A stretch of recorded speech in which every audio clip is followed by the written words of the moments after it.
Welcome to our channel. Today we how to cancel your study abroad plans with the University of California, beginner guide step by step clearly. To cancel your study abroad plans with the University of California, start by reviewing your program's cancellation policy. Locate the program details on the University of California's official website or your program handbook.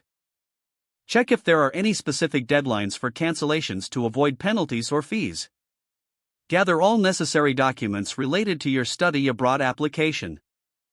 This may include acceptance letters, payment receipts, and any correspondence with the program. Contact the study abroad office at your campus directly. You can usually find their contact information on the university's website. Prepare a detailed explanation of why you are canceling your plans. Be ready to discuss any questions they may have about your situation. Follow their instructions on how to formally submit your cancellation request. This may involve filling out specific forms or sending an email. Submit your request as soon as possible to initiate the cancellation process. Keep copies of all correspondence for your records. After submitting your request, wait for confirmation of the cancellation. This may take several days, so be patient. Once confirmed, ask about the refund process for any fees already paid. Make note of any future steps you may need to take. If required, consider rescheduling your study abroad plans for another semester. Stay informed about upcoming deadlines for future applications. Always maintain clear communication with the study abroad office throughout the process.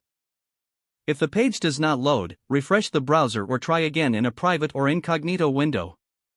Make sure you are using the correct email address, then retype it carefully to avoid small typos. If your password is not accepted, use the reset option and create a new strong password you can remember.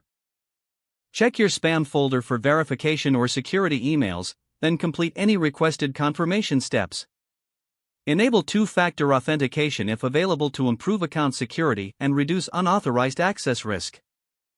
After signing in, review your profile details so your contact information and settings are accurate and current. If you see an error message, note it down and try again after restarting your device and internet connection.